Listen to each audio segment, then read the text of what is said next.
Guys, I just thought, okay, so I thought we'd cover off, well, last few months been really fucking weird for everyone. So I thought we'd talk about kind of how you've dealt with I'm not even sure what the measures were over where you are, dealt With with the lockdown. Rona and all that, yeah. Yeah. Yeah, we were closed from March till what, July legally, and yeah, we'll put it that way. So we were like forced to shut down that whole time. We couldn't be open, and then July 1st we were able to legally open, right? Yeah. And so we've been back open now for what, 4 months, and yeah, about, and like it's weird because it's like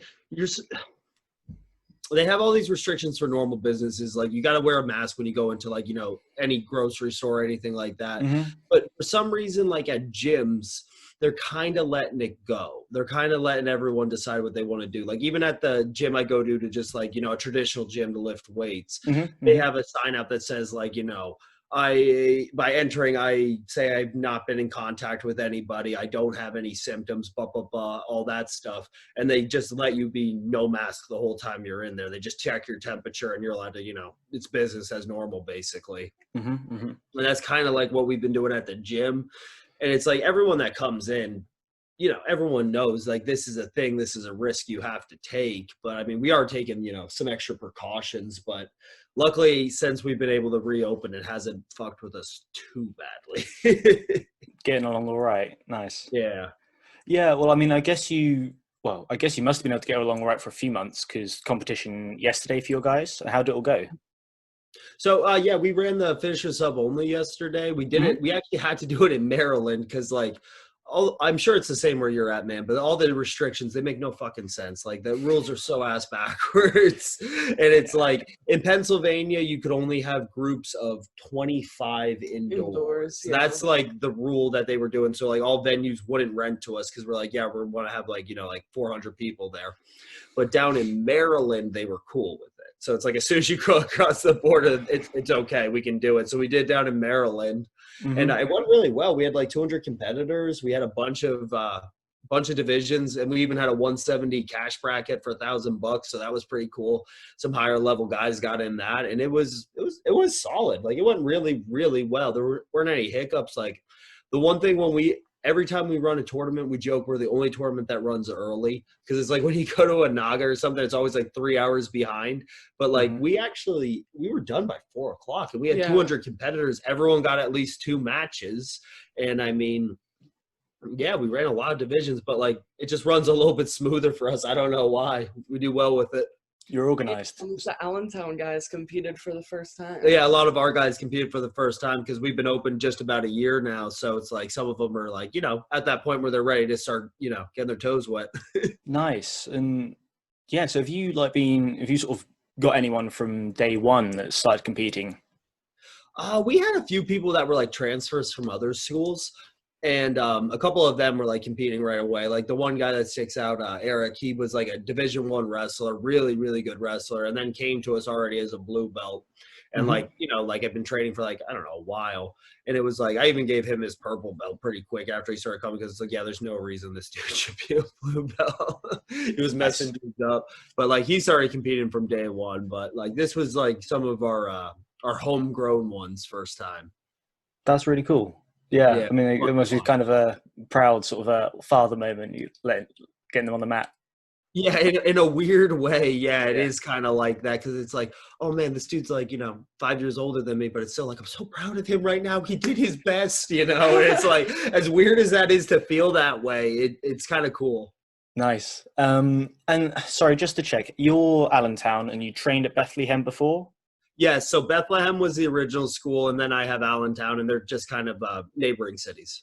Nice. Yeah, I knew you close together, and I keep mixing up which one is which. But no, it's all good, man. It's all good. We have crossover students. A lot of people cross-train. Like, I still train at Bethlehem. A lot of Wednesdays, our guys, too. We go to Bethlehem together. Yeah, and we just intermix, and it's good because it's like another group of people, and it's like, most people have, like, they'll live in Bethlehem, but they'll work in Allentown or vice versa. So it's like some guys will get them like every Tuesday and Thursday. I get Greg and Matt, for example, who usually train at Bethlehem, and they're black belts from Bethlehem. They've been training longer than I have. But it's like every Tuesday, Thursday, I know they're in Allentown. Nice. And then Does that mean you've been training a lot with Grace Gundrum? Yeah, I train with her a good bit. Like I trained with her this morning. I'm usually at Bethlehem on Wednesdays and Sundays, and Grace is there just about every day. And then like I'll go over there in mornings, but she's usually busy. Nice, because I've seen her on your story a lot, Laura. Oh yeah, I know. We were just rolling this morning too, and she's got a match at Who's Number One too. Sorry. She's got a match at Who's Number One as well. Oh yeah, of course. Bastos match.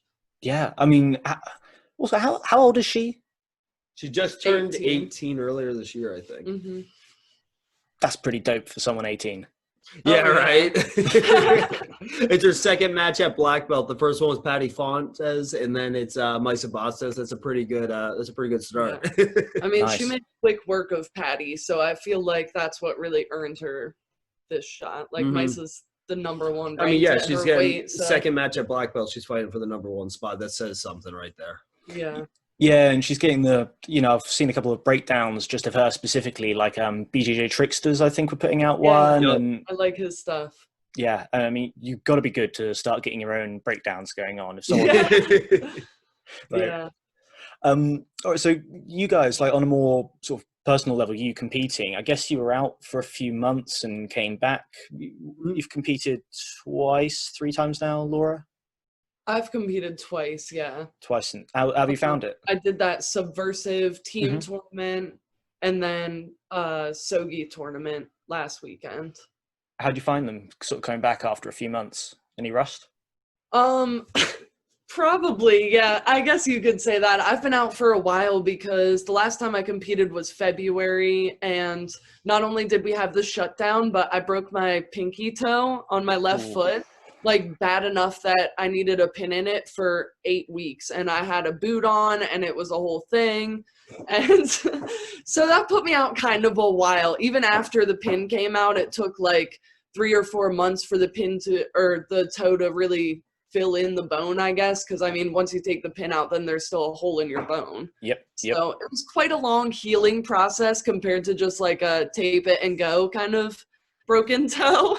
Yep. I wish it would have been the easier version, but I just kind of didn't do leg locks for a while. Like once I first got back into rolling and it was still like a fragile toe, I was just, my training partners can respect me enough to just not attack my feet if I ask them not to. Yeah, for sure. So. Leg lock's something you focus on a lot normally? It's not my usual game, but I knew that I would be competing against a lot of people that are more, leg locker types. So once I got to where I felt like my toe was okay, probably in the beginning of August is whenever I started to introduce legs again. And I've really kind of been focusing on, especially leg defense. So, I mean, I got some good attacks off in Sogi, but like I wasn't able to finish any leg attacks. So clearly I need to work with John some more on my breaking mechanics. Hey, you've got the right. Just break her feet, and she's pretty good at that. But we need to get her doing the opposite now, going after him a bit more. That's all right. You got the best teacher for it, so was nothing wrong there. Yeah, I need to utilize him more. That's all right. And then, I mean, the teams thing is really getting quite popular now. Subversive did it, and there's been 2 Polaris squads. I don't know if you follow Polaris much at all. Yeah. 2 Polaris squads over the past few months. What are your thoughts on the team setup? Honestly, I love it because like one of my coaches, Zach, was basically saying like, we got matchups that you can't actually pay these people to take these matches at like a regular tournament. Like I'm just barely a purple belt, and I was going against like a chick that's been a black belt almost as long as I've been training. So to get that opportunity was really cool. Like obviously we were underdogs, but I don't know. I think it's just a really nice opportunity, and to see the different matchups, with all experience levels and with the different weights too, since it's just like an open weight women's spot. There were some really big girls, and then there were some a lot smaller girls, black belts, purple belts, like just everything thrown in there. So it was kind of just like it was like a lot of wild card matches is what it felt like. Yeah. I mean, that's the thing that leapt out at me the first time they did quintet. The size differences create some real mismatches, which, though kind of unfair, do make it quite exciting. Yeah, and I mean, you can have like a crazy upset, like the one with Gio Martinez and Hassam Rida or whatever, Yes. whenever he got that crazy guillotine. And I mean, he was the smaller man. The dude had already beat Boogie, which is the bigger of the two brothers. I don't know, that it just creates for kind of really cool moments like that. Was that the one where Eddie was like, avenge your brother in between? I think so, yeah. I love that. Like, I've got, I just as an aside, I love how much of a character Eddie is, because just about every guy my age range listens to Joe Rogan. So they all know his crazy stories from there. Like, and people suddenly, like, people are catching on to it in the middle of, I'm watching a grappling match and they'll sort of see him at the corner or hear him at the side. Yeah. Just shout about it. I love how much of a character he is. Yeah, definitely a personality. Yeah, he's unique. Yeah. So what's it looking like for you in the next coming months? That's a good question. Honestly, COVID, I feel like is starting to make things difficult again, especially when it comes to, like, I mean, John has quit his regular job, but I have a regular job that does not really want me traveling to certain states right now. So that makes things a little difficult. I know Sogi is doing an absolute sometime in the beginning of the year, so I definitely want to do that. But like I was signed up for No Gi Pants and I ended up having to pull out of that because George is like on the bad list now. So yeah, I don't know. It makes things interesting as far as planning goes, but we're doing what we can. Yeah, I mean, it's kind of weird because over here everything's much closer together. Like we're the size of one state pretty much, or smaller than a lot of states. So it's like the next town over for us. So normally when stuff gets locked down, most of the time it's the whole country starts shutting down. So it kind of feels weird for us that you can go to other states and there's different rules. It's so like arbitrary, the state lines thing. And especially because if we're being honest about it, like obviously the US does not have this shit under control. All of the states are going crazy right now as far as the numbers go. It's flu season, things are spreading. We have, lots of, I don't know. Yeah, the school situation, it's just been like, obviously things are on the rise again, and lots of different states are like threatening a shutdown again. But also Americans are not very likely to comply with these things. So it's hard to say how effective another shutdown would even be if people are just going to be like, okay, then I'm doing whatever I want, Yeah. So, I mean, there's talk of like the whole vaccine thing on the way, but that's still going to be a while, it seems like. And I feel like also a lot of people aren't going to want to take that vaccine either. But if they're like, oh, you can only travel if you take this vaccine, we'll see what happens. There's a lot of conspiracies going around about it. And to be honest, I don't think it's just Americans who are just doing what they want. See some Brits over here just kind of Wild Westing it almost. Oh, okay. So you've got the same thing going on? We've got the same thing. We've had our fresh air rallies in London. Gotcha. That's funny that you say that because my sister lives over in Ireland and she was telling me like the town she's at, like everyone is like, real strict and like, no, we're not doing like Christmas or anything like that. And she was telling me all that. So I wasn't sure how it was where you were, if you guys were all just kind of like, fuck it, we're going for it. Or if you were like actually listening to the rules. Cause it's like everyone, like she said, everyone over here at this point, damn near everyone's at the point where we're just like, we're sick of this, we're doing what we want. Maybe we're not quite as bad as you guys then. It's really back to front. If you're in a little village, everyone's really strict. If you're in a big city, people just don't care. People just don't care. So the places where it really matters are the places where it's getting done least. Yeah. And that's probably what it is, because where my sister lives, it's a town of like 500 people or some shit. Like it's like a small little town. Yep. Is it full of old people? Probably. I've never been, but the way she describes it seems like that kind of place. Yeah. That's the standard small town in UK Ireland area. Mm-hmm, mm-hmm. Anyway, jiu-jitsu talk. Maybe get back to that. John, what you got lined up? I mean, I know one big one coming up, But yep. Who's number one? December 11th. That just got announced today. I can finally talk about it. I'm going against Vagner Rocha. That'll be dope. That's going to be a hell of a match. That one's going to be a fun one. And the next weekend after, I got a Combat Jiu Jitsu match. And that's all I got lined up for right now. But that's enough on my plate for right now. Back-to-back weekends. Well, that's all right. Vagner Rocha, like, how are you feeling about that? He's a big name.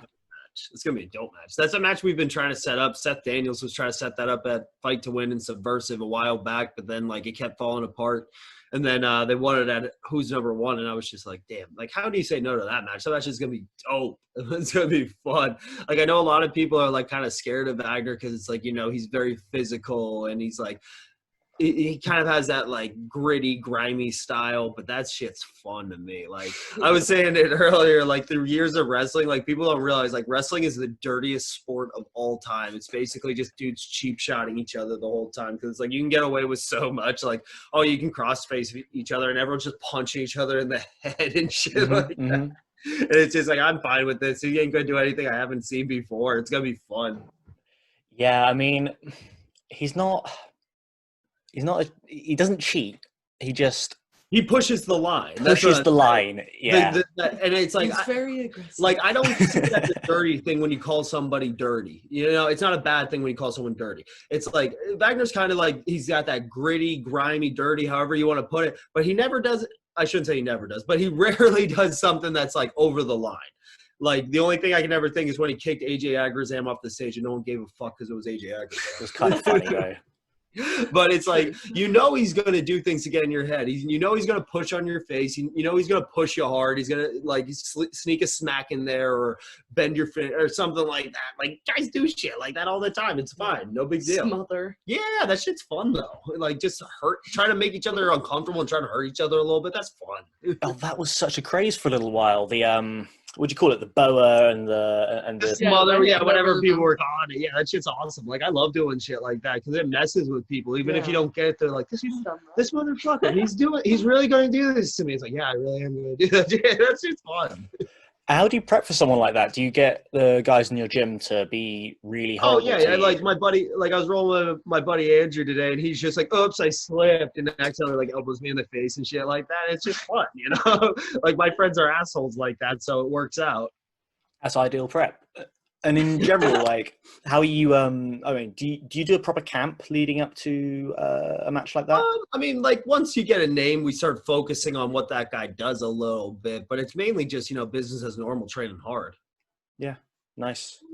Don't take time off, so he's training all the time like he's in a camp, I feel like, at least from my perspective. It's all so I like he to doesn't do, really have to, like, crack down or anything, you know? How did, I mean, I guess quitting your jobs helps with that at least. Oh, hell yeah. I got so much more time to do stuff now. And it's like I got an extra 40 plus hours a week that I was at a job. So it's like I can be training more. I can be, you know, doing other things. I can be doing my meal prep more, getting stuff ready. And it's just like, it's been awesome. I'm living the life. Nice. And well, one bit you do have to balance though, if you've got the Combat Jiu Jitsu coming up the following weekend, that is different. Yeah, it is. And it's like stuff like that. It depends on who I work on. Like, I'm working on both of them a little bit, but it's like, it's not that much different. You just got to be aware of it. But like when I go with certain guys in the gym, like if they're more, like you got your more jiu-jitsu guys and you got your more MMA guys. And when I'm going with the more MMA guys, it's beneficial for us to always roll with strikes. So we always do that. Like my buddy Artis is getting ready to fight early next year.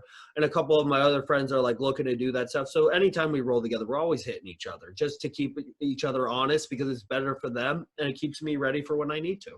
Nice. And I'm almost a little surprised that you're still doing the Combat Jiu Jitsu. Now, I know you were the champ before, but when we spoke last time, you said you really don't enjoy getting hit. Yeah, I don't, but you know, I don't know how to put it. Like, you know, Eddie asked me to do it and, you know. An opportunity is an opportunity. That, and it's like a little bit like when Eddie asks you to do something, like I'm my own boss, but like Eddie's kind of my boss. Like if he asks me to do something, I'm going to do my best to do it. Nice. Well, guys, I think we covered off kind of COVID to present to sort of future plans, unless there's anything else to announce at the moment. Nothing that. No, that's all our excitement. Nice one. Well, yeah, and anything else we want to cover before we close it off? Anything you want to talk about? No. Well, look, thank you so much, guys, for your time. Yeah, I'll get this up and let you guys know when it's out. Awesome. Always appreciate it, Thank dude. you.